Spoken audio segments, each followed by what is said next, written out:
అనగనగా ఒక చిన్న ఊరిలో ఒక బామ్మ మరియు ఆమెకు రాణి అనే ఒక మనుమరాలు ఉండేది. వారు చాలా పేదవాళ్ళు. రాణికి చిన్నప్పుడే అమ్మ నాన్న చనిపోయారు. సో చిన్నప్పటి నుండి తల్లిదండ్రులు లేకపోయినా చాలా ప్రేమతో పెంచుతున్న బామ్మ అంటే రాణికి చాలా ఇష్టం. బామ్మకి కూడా రాణి అంటే పంచప్రాణాలే.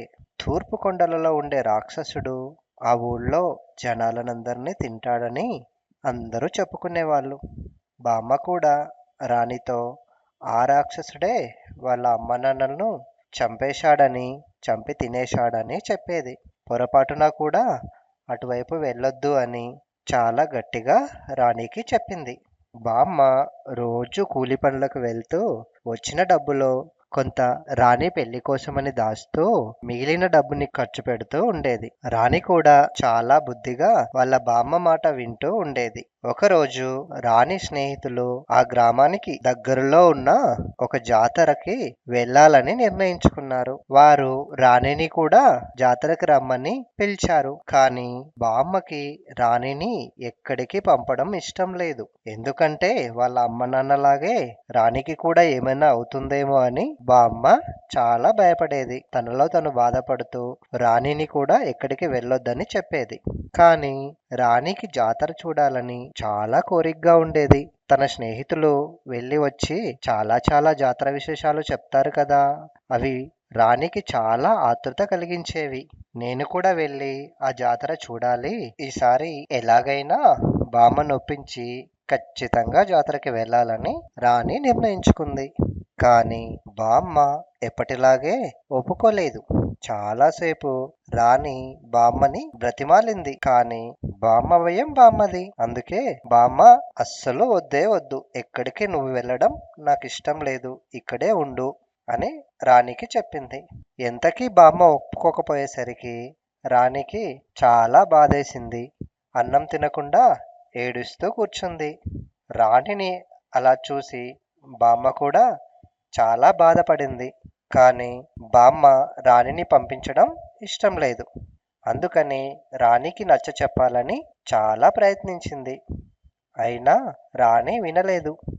చివరికి బామ్మ తనకి ఇష్టం లేకపోయినా రాణిని పంపించడానికి ఒప్పుకుంది. రాణి కోసం దాచిన డబ్బుని కొంత రాణికి ఇచ్చి భోజనం తినిపించి జాగ్రత్తగా వెళ్ళి రమ్మని చెప్పింది. డబ్బుని జాగ్రత్తగా కొంత తినడానికి ఖర్చు పెట్టి వచ్చేటప్పుడు ఏమైనా తెచ్చుకోమని చెప్పింది. రాణి చాలా సంతోషంతో తన స్నేహితురాళ్లతో జాతరకి వెళ్ళింది. అలా జాతరకి వెళ్ళిన రాణికి జాతర చూడగానే చాలా ఆనందం వేసింది. ఇంతకుముందు ఎప్పుడూ స్నేహితులు చెప్తే వినటమే కానీ మొదటిసారిగా తన కళ్ళతో జాతర చూస్తున్న సంతోషంతో జాతర మొత్తం తిరుగుతూ చాలా ఆనందించింది. అలా జాతర తిరుగుతూ తిరుగుతూ ఒక దగ్గర కోతులు ఆడించే వ్యక్తి దగ్గర ఆగిపోయింది. ఆ కోతి వేసే కుప్పిగంతులు, చెప్పినట్టు చేసే విన్యాసాలు చూసి చాలా ఆశ్చర్యపోయి అక్కడే అలా చూస్తూ ఉండిపోయింది. ఇంతకు ముందు ఎప్పుడు ఇలాంటివి చూడకపోవటం వల్ల రాణికి చాలా వింతగా అనిపించింది. కాసేపటికి తన స్నేహితులు అక్కడి నుంచి వెళ్ళిపోదామని రాణిని అడిగారు. కానీ రాణి నేను ఇంకాస్త చూస్తాను, కాసేపు ఉండండి అని చెప్పింది. రాణిని అక్కడే ఉంచేసి సరే మేము జాతర చూసి మళ్ళీ వస్తాంలే, నువ్వు చూస్తూ ఉండు అని జాతరలోకి వెళ్ళిపోయారు. రాణి స్నేహితులు జాతరలో కావలసినవన్నీ కొనుక్కొని చాలాసేపు తిరిగి ఇంటికి తిరిగి వెళ్ళిపోయారు. రాణి గురించి వాళ్ళు మర్చిపోయారు. రాణి కూడా తన స్నేహితుల గురించి మర్చిపోయి ఆ కోతి దగ్గరే ఆ కోతి చేసే విన్యాసాలు చూస్తూ అలాగే నిల్చుండిపోయింది. కోతి ఆడించే వ్యక్తి మధ్యలో ఆ కోతిని కొట్టడం రాణికి చాలా బాధ వేసింది. కోతి ఆడించే వ్యక్తి కూడా చీకటి పడుతుంది, ఇక ఇంటికి వెళ్ళిపోదామని వెళ్ళడానికి సిద్ధపడ్డాడు. ఎలాగైనా ఆ కోతిని అతని నుండి కాపాడాలని రాణి అనుకుంది. అప్పుడు రాణి అతడితో నాకు ఈ మాట్లాడే కోతి చాలా బాగా నచ్చింది, దయచేసి నాకు ఇస్తావా అని అడిగింది. అప్పుడు అతను అయ్యో, నేను నా కుటుంబం ఈ కోతి మీదనే బ్రతుకుతున్నాం, ఇవ్వడం కుదరదు అని చెప్పాడు. అయినా రాణి వినకుండా అతడిని చాలా రకాలుగా బ్రతిమాలింది. తన దగ్గర బామ్మ ఇచ్చిన కొంత డబ్బు ఉంది కదా, అది గుర్తు తెచ్చుకొని ఆ డబ్బుని అతడికి ఇవ్వడానికి సిద్ధపడ్డది. ఈ డబ్బులు తీసుకొని నాకు ఆ కోతిని ఇవ్వండి ప్లీజ్ అని చాలా దీనంగా అడిగింది.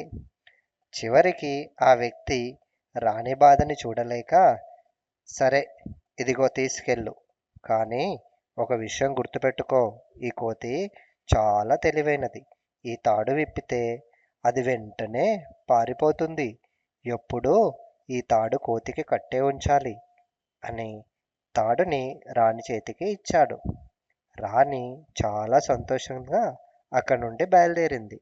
కానీ అప్పటికే చాలా చీకటి పడిపోయింది. కానీ రాణి చాలా తెలివైంది కదా, వచ్చిన దారిని మర్చిపోలేదు. ఆ కోతిని పట్టుకుంటూ అదే దారి గుండా వాళ్ళ గ్రామానికి తిరుగు పయనమయ్యింది. ఇంటి దగ్గర బామ్మ కూడా చాలా కంగారు పడుతూ రాణి ఇంకా రాలేదేంటి అని గ్రామంలోకెళ్ళి వాళ్ళ స్నేహితులని అడిగింది. అందుకు వారు, రాణి కోతి దగ్గర ఆట చూస్తూ ఉండిపోయింది. మేము పిలిచినా ఆమె రాలేదు. ఆలస్యమైతే అమ్మ నాన్న కోపడతారు కదా అని మేము వచ్చేశాం అని, రాణి పిలిచినా కూడా రాలేదని అబద్ధం చెప్పారు. ఎందుకంటే వదిలేసి వచ్చినందుకు మళ్ళీ బామ్మ ఏమైనా అంటుందేమో అని వారు అలా చెప్పారు. బామ్మ చాలా బాధతో రాణిని వెతుకుతూ ఏడుస్తూ దారంతా వెతుకుతూ ఉంది. అలా చాలా సమయం తర్వాత రాణి ఒక కోతిని పట్టుకొని రావడం చూసి, ఎందుకు ఇంత ఆలస్యమైంది రాణి, నీకోసం ఎంత వెతుకుతున్నానో తెలుసా అని కోపడుతుంది. రాణితో కోతి తప్ప ఇంకేం లేకపోవడం చూసి, నీకు డబ్బులిచ్చాను కదా, తినకుండా ఏం తీసుకురాకుండా ఏం చేశావు అని అడుగుతుంది. అందుకు రాణి బామ్మతో జరిగిన విషయం మొత్తం చెప్తుంది. బామ్మ కోపంతో, నేను కష్టపడి నీ కోసం దాచిన డబ్బులు నీ బాధ చూడలేక ఇస్తే నువ్వు ఈ పనికిమాలిన కోతి కోసం ఇచ్చేశావా అని రాణిని కొడుతుంది. రాణి ఏడుస్తూ కోతికి ఉన్న తాడుని వదిలేస్తుంది. రాణి కోసం వెతుకుతూ వంట కూడా చేయలేదు కదా, ఇప్పుడు పాపం రాణికి చాలా ఆకలిగా ఉంటుంది కదా, ఏదైనా వండుదామని బామ్మ ఇంట్లోకి వెళ్తుంది. కానీ రాణి ఇంట్లోకి వెళ్ళకుండా, నేను కూడా బామ్మకి భారమయ్యాను, అందుకే నన్ను కొట్టేసింది, నేను మా అమ్మ నాన్న దగ్గరికే వెళ్తాను అని ఏడుస్తూ తూర్పు కొండల వైపు వెళ్తే అక్కడ రాక్షసుడు ఉంటాడు కదా, తను కూడా చంపేసి మా అమ్మ నాన్న దగ్గరికి పంపిస్తాడు అని అటువైపు వెళ్తుంది.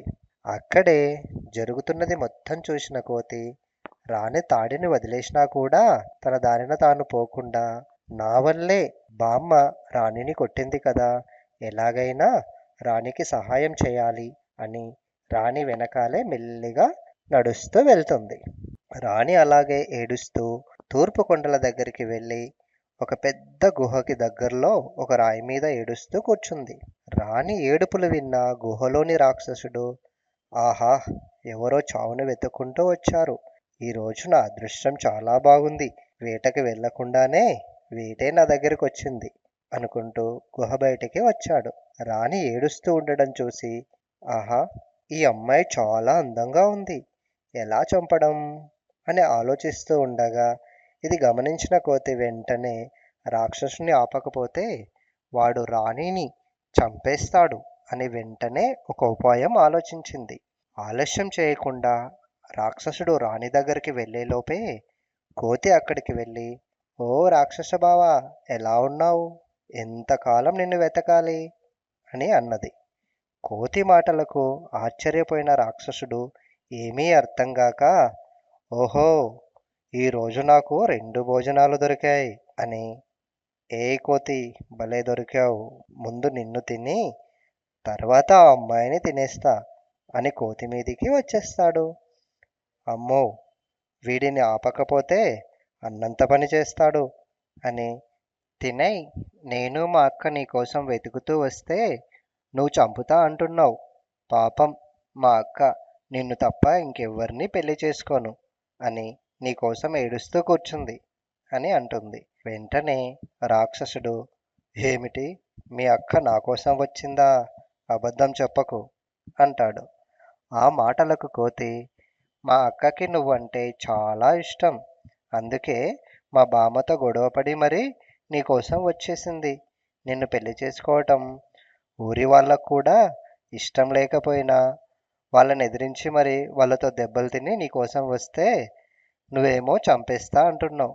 చూడు, ఆ దెబ్బలకు మా అక్క ఎలా ఏడుస్తూ కూర్చుందో అని తన నాటకం మొదలు పెడుతుంది. రాక్షసుడికి కూడా పెళ్లి చేసుకోవాలని చాలా కోరికగా ఉండేది.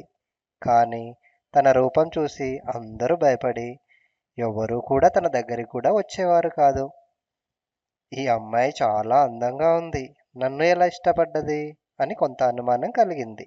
ఇది గమనించిన కోతి వెంటనే, దయచేసి మా అక్కను పెళ్లి చేసుకో, తను ఎంత చెప్పినా వినకుండా నీ గుహ దగ్గరికి వచ్చింది, తనని చంపినా పర్లేదు అని నువ్వు సరే అంటే నీ దగ్గరికి వచ్చింది. నన్ను చంపినా పర్లేదు, కానీ మా అక్కని మాత్రం పెళ్లి చేసుకో. నువ్వు సరే అంటే నేను మా అక్కతో మా బామ్మని ఒప్పించి మీ పెళ్లి జరిపిస్తాను అంటుంది. రాక్షసుడికి పెళ్ళి అనగానే చాలా సంతోషం వేసింది. ఇంత అదృష్టం వస్తే ఎందుకు వదులుకుంటాను, ఇప్పుడు పెళ్లి చేసుకుంటా అంటాడు. వెంటనే కోతి, మరీ అంత తొందర అయితే ఎలా బావా, మా అక్కకి నీ మీద ప్రేమతో పాటు భయం కూడా ఉంది కదా, ఒక్కదాన్నే వదిలేసి వెళ్తే భయపడుతుంది కదా, నేను మా బామ్మని ఒప్పించి మీ పెళ్లిని జరిపిస్తాను. కానీ పాపం మా అక్క దగ్గర మా బామ్మ దగ్గర అసలు డబ్బులే లేవు కదా, నువ్వు కొంతకాలం ఎదురు చూడాలి, పెళ్ళికి కావలసిన డబ్బులు సంపాదించి నీకు కబురు చేస్తాము అంటుంది. రాక్షసుడు నవ్వుతూ, నా నుండి తప్పించుకుపోవడానికి నాటకం ఆడుతున్నావా కోతి అంటాడు. అయ్యో బావా, అలా అనుకుంటే నిన్ను వెతుక్కుంటూ నీ దగ్గరికి ఎందుకు వస్తాం చెప్పు, అయినా నీకు మేముండే ఇల్లు తెలుసు కదా, ఊరు తెలుసు, ఎంతోమందిని చంపేశావు, నీ గురించి మాకు తెలియదా ఏంటి, నిన్ను మోసం చేస్తే నీ చేతుల్లో మా చావు ఉంటుందని మాకెప్పుడో తెలుసు, నీ పైన మా అక్క ప్రేమ ఉండడం వల్ల ఇంత దూరం నిన్ను వెతుక్కుంటూ వచ్చాము అని చెప్తాడు.